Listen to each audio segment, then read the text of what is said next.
man, the girlfriend from hell and back, by way of Rome, man. But would I swap any of them for the Hammer Gang? They might be splayed, and they might be bandy, but they're pretty damn funky, doodle dandy. They invade every inch of your space. They're chewing tabs like it was a race. It's an anti-drugs commercial in your face. The night of the living dead around at my place. You'll be needing more bread, marge, milk, tea, cheese and jam. Because look out, this is the Hammer Gang. They climb up the walls and collapse with their backs to me. Except I'm next to the self-appointed joint factory. Between him and the tequila, wham bam slammer man. Look out, I just got Hammer Ganged. They're here, they're now, they're spliff bang, wow. They take you up and along and you just can't escape it. You say no, or no, or no a few times, but you just can't fake it. They spike, pipe, toke, joke and crazy fire me. They toke, joke, pipe and contact high me. I looked out, but the flat still got rammed. Look out, this is the Hammer Gang. Finally, 3 escape to the pub, and the rest pass out, one by one. Some left with a residue of pure abandon. They've done me in, I'm truly solid. I'm disjointed, anointed, blunted and stunted. My mind's so sunk, it can't keep sinking. It takes 5 minutes to remember what I'm thinking. So what the hell? I'll keep on drinking. Maybe I've had enough, but bollocks, I'll see them in the pub. So now I think you can understand how I got totally Hammer Ganged. And I have good advice, should they come for you, go and see a mate for a chat and have a nice cup of tea. So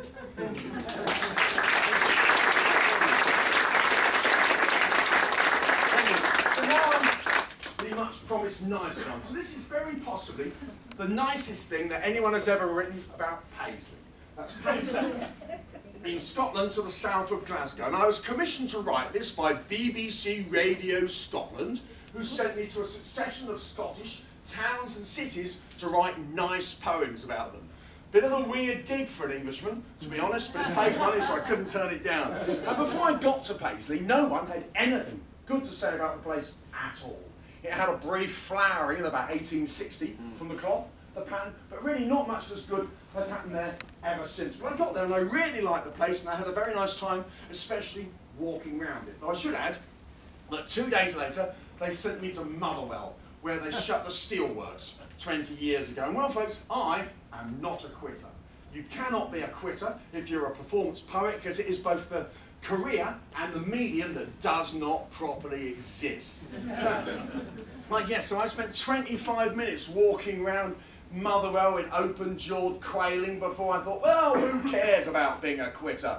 I got on the first train out and I went and did something else instead. So, here we go. So this is either the nicest thing that anyone has ever written about Paisley, or what moves down every street.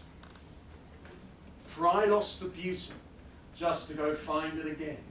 Down the streets like tightrope and the streets like trenches. The eyes seeing too much and not seeing enough, of course. What stories to tell and what ears to hear them. What lies behind lights and what shines from windows. What smarts in corners and what hurts in darkness. What lingers in wisps and what lights down alleyways. What skips in arcs and what dances to settle. What stands beside blocks and what rises with sunlight. What walks in step and what spun out of orbit. What stayed in the old house and what went roaming. What autumn twigs keeping captive their fruit. Of course. The town has too many stories and too little time. Of course. That close-headed couple with one long smile between them. Of course. And because? What because? There's no because. And so this simply is. What stringy limbs and what packs of blunt buses, what snigger and giggles and what low gear lurches, what seen in outline and what lost in shadow. What by tower block and graveyard, riverbank and archway, what broken to skyline, what ungainly dummies, what random goes steady and what steady goes random, what struggles to struggle and what struggles to ease. Many dreams have been brought to your doorstep. They just lie there, and they die there. What sits above sightless car headlights and rain-wet car bonnets? What falls with the rain and what sparkles with drizzle? What schools like factories and what fast-filling playgrounds? What hurrying clocks and what open tomorrows? What urgent yearning and what hope still floating? What keeps you walking and what makes you stop? Of course, the town has too many stories and too little time. Of course, what endless newness in this infinite world. Of course, for I lost the beauty just to have to go find it again. Of course. Well,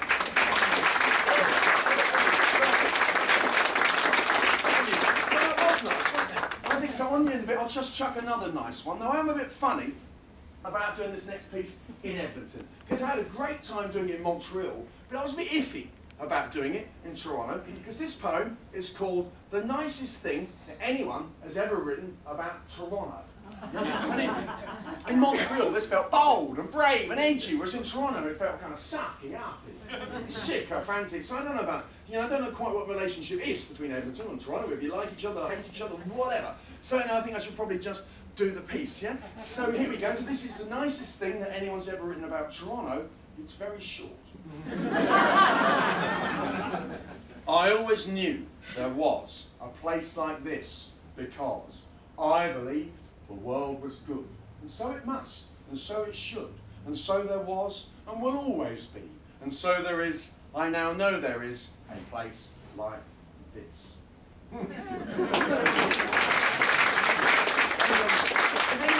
If anyone has heard of anything nicer about Toronto, I don't want to know because it's a long tour and I need the gag, to be honest. And I wrote that, I think, 3 days after I first ever arrived in Canada in 2001 to do the Toronto Fringe. And after about 3 days, I'd already realised my life was never going to be quite the same again. And it was funny when I did actually do that in Toronto, because after it there was this strange silence while the Torontonians waited for the irony to kick in. And then they realised that there wasn't going to be any. So this meant that I had successfully inculcated an expectation of irony in an audience of Canadians, which from where I was standing was a triumph.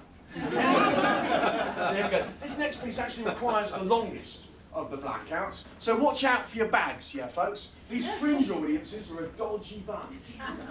They might have been better if I hadn't said that. Watching the slow climb of the dead and dying up steeper and steeper stairs into the portals of...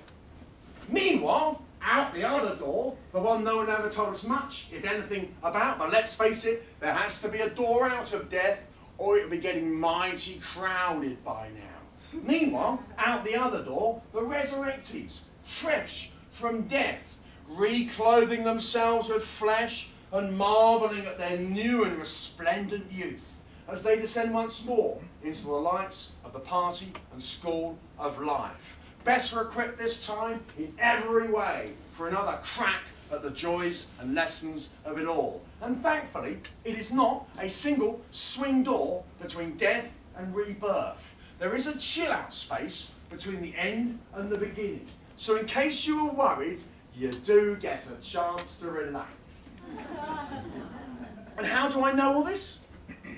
Well, I don't, actually. I was just saying it to cheer you up. So that's nice. So that's maybe one reason to be cheerful, but here's another better one, though it does involve me singing. So here we go. Reason to be cheerful. Ain't it amazing? Ain't it a liberty? We get off almost entirely scot-free. What if everyone you ever met was part of the same all-person, the same collective consciousness, so that everyone would know everything that anyone had ever seen you do? So everyone would know pretty much what you're really like. So would they like you, loathe you, laugh at you, love you, feel pity, compassion, admiration, anger? Blimey, what a headache life would be. What a lot of unfreedom there would be. So isn't one of the great things about life and creation that this is not the case? Ain't it amazing? Ain't it a liberty? We get off almost entirely scot-free. And isn't this not just a profound relief, but a positive, cheering boon? No one knows you in your awful allness. And doesn't this set you free from yourself, from your past, from everything you've ever done? Is this liberation not wonderful? Ain't it amazing? Ain't it a liberty? We get off almost entirely scot-free. So if you ever want cheering up, think on this. No one knows you in your awful allness. And maybe you're thinking, well, you speak for yourself, Jem. All right then, I will. No one knows me in my awful allness. Ain't it amazing? Ain't it a liberty? We get up almost entirely scot-free. Because you know what this is? It's an unfuck. I've been trying to invent the word unfuck for decades. It's when something isn't as bad as you might reasonably expect it to be. And being British with our negative dowries, we get more unfucks than you Canadians with your natural upbeat positivity. Because ain't it amazing? Ain't it a liberty? We get off almost entirely scot-free. Because don't you ever think, haven't you ever thought, life does seem to come with a number of get-out-of-jail-free cards. Though I should say that writing a poem that will involve me singing is not an unfuck. Because I remember the Christmas after my third Canadian tour. I was back in Surrey with most of the Rollses, and you know what? They were impressed by how my Fringe tours had gone. I'd sent my dad lots of the reviews and it did all look pretty good. But then, over Christmas turkey, I casually and very foolishly mentioned that I had sung a song in that year's show. And suddenly there was a horrible silence, and I mean horrible, as a palpable wave of disappointment went through the Rollses like a collective shudder as they realised that Canadians, that's you, are a bunch of people who are prepared to let one of us Rollses, that's me, sing to them and consider it entertainment. Which meant that they, you, would accept anything and that none of my achievements could possibly give any value whatsoever at all.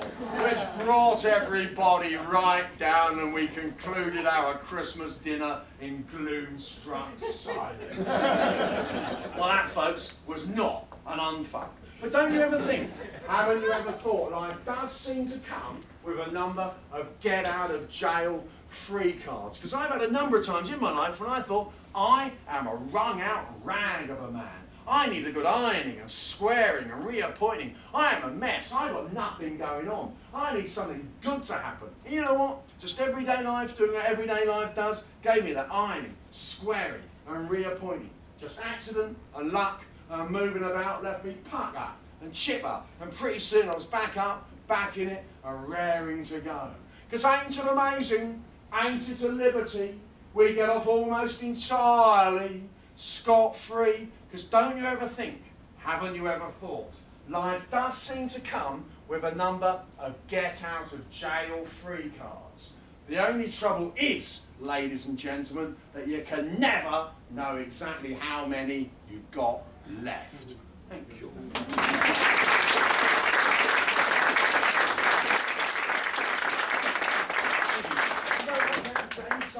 Any Simon? No. Well, folks, to be honest, I'm still kind of hoping that the next poem is going to show up. I can't actually stand here with any confidence or expectation the next poem is going to show up, because like I say, it never really has done before. And I could wait for later in the show for the next poem to show up. But like I say, it never has done before, so why should it this time? So think about the next poem, yeah?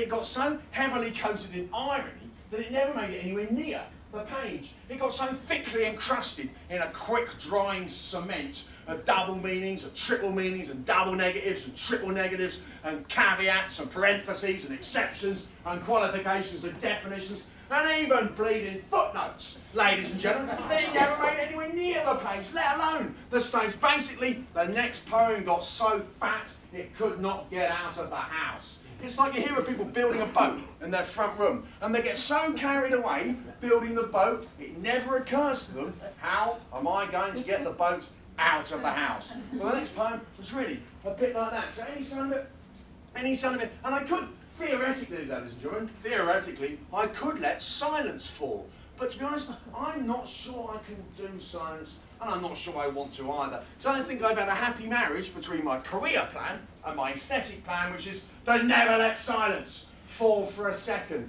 And if there is a unit of theatrical silence, it is of course the pinter, as in Harold, but I can't even manage a micro printer. So, and also, yeah, some of the words had so many syllables, they managed to reach round and strangle themselves in despair. The word monosyllable, which featured heavily, the word monosyllable had an identity crisis. And they go, why have I got so many syllables? Good question, if you really want to ask it. And some of the words, they had so many syllables, they managed to reach round and saw their own heads off.